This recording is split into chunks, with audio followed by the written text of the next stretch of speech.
Hello, fabulous TAs. In every school, the Special Educational Needs Coordinator, or SENCO, plays a pivotal role in ensuring that students with additional needs receive the support they require to thrive. But what exactly does a SENCO do, and how can teaching assistants work effectively with them to support students?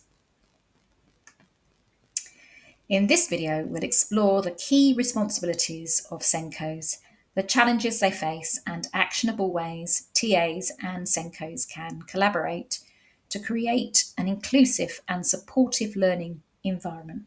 So let's dive in. What does a SENCO do? So, first off, identifying needs. Assessing and identifying students who require additional support. Developing support plans, creating education, health and care plans, EHCPs, which used to be called or might still be called in your school individual education plans, IEPs, tailored to each student's needs. Providing training, offering training to staff, including TAs, of course, on strategies to support, SEND or SEND students effectively. Students with SEND is what I prefer to say. They liaise with parents and professionals, acting as a bridge between parents, teachers, external professionals such as speech therapists, and the school. Monitoring progress, regularly reviewing and adapting support plans to ensure students are progressing, because you can't obviously keep the same EHCP or IEP forever. Students need to progress and move on. So they need to be monitored and worked on. Promoting inclusivity, leading the school's approach to inclusivity, including ensuring every student feels valued and supported, which is a bit of a tall order, but they try. So, why the TA SENCO collaboration matters. The partnership between TAs and SENCOs is crucial for providing consistent and effective support to students with SEND, and here's why. Shared goals. Both roles aim to help students overcome barriers to learning and achieve their potential. Complementary skills. SENCOs bring strategic oversight, while TAs offer day-to-day implementation and insights into what works in the classroom. I think that's really important because, your SENCO may well have been and probably was a teacher, but if they're not anymore, it's you who sees whether the strategy that the SENCO wants you to use actually works for any particular student in any particular class. That's why it's, those complementary skills are really important. Better outcomes. A strong collaboration ensures that support plans are practical and adapted based on real-time feedback from TAs. And that's the most important thing. What looks good on paper might not work in practice. So collaborating, between TAs and SENCOs, that collaboration, really important for the students. Practical ways TAs and SENCOs can work together. So regular communication. Schedule regular check-ins with your SENCO to discuss student progress, challenges and strategies. Share observations from the classroom, such as triggers for behaviour or effective techniques. Now, I know getting together may well be tricky, but do your best with that, all right? 2. Attend training sessions. Take advantage of training sessions provided by your SENCO to build your skills in supporting students with SEND. Suggest areas where you feel additional training could be beneficial. Understand support plans. Familiarise yourself with the EHCPs or IEPs of the students you support. Ask the SENCO for clarification if you're unsure about any strategies or targets. They can look very official, these forms, which can be a bit off-putting. But at the end of the day, it's just, about what a student needs in the classroom, and going to be the one delivering it, so you need to understand what the goals are for the students. Provide feedback. Share what's working and what isn't during your interactions with students.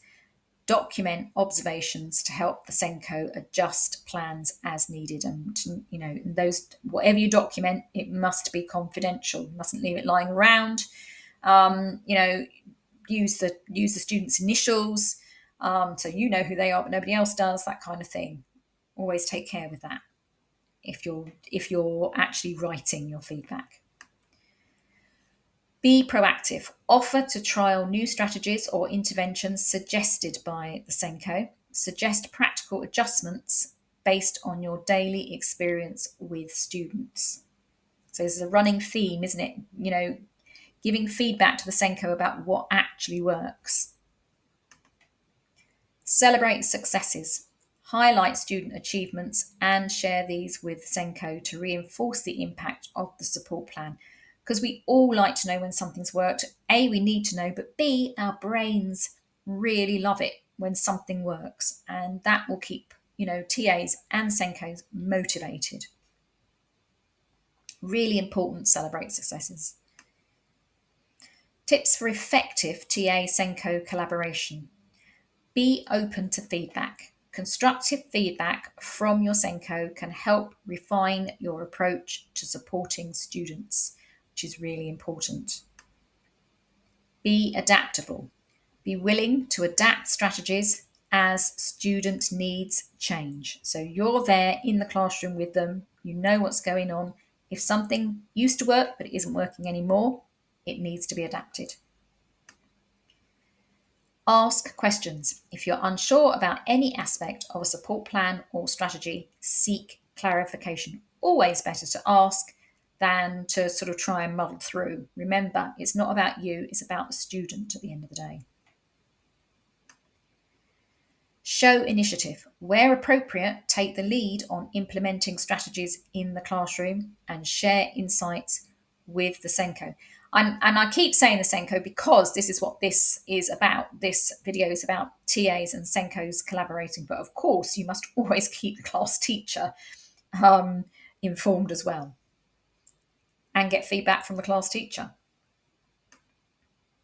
Build rapport, develop a positive working relationship with the SENCO by showing interest in their role and sharing your commitment to supporting students. So if you're a TA, and you're watching this, you're already showing an interest in the SENCO's role. How SENCOs can support TAs. So if you're a TA watching this will be useful. You can, maybe help your SENCO to understand how they can support you. And if you're a SENCO watching this, brilliant. This information is for you. Provide regular training tailored to the challenges TAs face in the classroom. So that's why, again, the collaboration is really important so that TAs can tell the SENCO what the challenges are. Offer clear and accessible support plans with practical strategies. Yeah, having them locked away in a cabinet, in a locked room is not helpful. I worked in a school like that. Trying to get to look at the IEPs as they were then was really, really tricky. And I didn't like having to knock on the door in case I was disturbing somebody. These things need to be, of course, they need to be kept safe so that not any old person can go and look at them. But, and if they're online, if you're in a school and they're all online, that's brilliant because, you'll have clearance to access them. Create a culture of collaboration where TAs feel valued and their insights are respected. Because TAs can feel a little bit in awe of you, SENCOs. Not all TAs will, but some will. So be approachable and cultivate that sort of culture of collaboration. There we go. Be approachable and available for questions or guidance. And, SENCOs are really, really busy. But, hopefully you've got a SENCO or you are a SENCO who will make time and is approachable. Recognise and celebrating the contributions TAs make to supporting students with SEND. Yeah. I mean, teaching assistants, learning support assistants, classroom assistants, one-to-ones, HLTAs, whatever they're called, you know, they are the people on the ground. You are the people on the ground working with students. So you're really, really valuable for SENCOs in schools because you can give them the feedback. So really, yes, recognising and celebrating the contributions UTAs make. It's all brilliant. Really important to celebrate. So the relationship between teaching assistants and SENCOs is vital for ensuring that students with SEND receive the best possible support. By communicating regularly, attending training, and working together to implement and refine strategies, TAs and SENCOs can create a positive and inclusive learning environment. And I want to say, we call you TAs, we call you SENCOs, but you are human beings.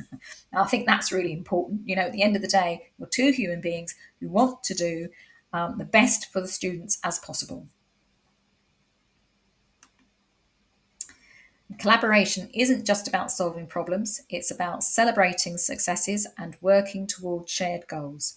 Together, you can make a lasting impact on the lives of the students you support. And if you haven't had time to make notes, I have a PDF that contains all the information inside this video. And you can grab it now for free by putting "I want your free PDF" in the comments section below this video, and I will give you the link. And you will find more problem solving videos here.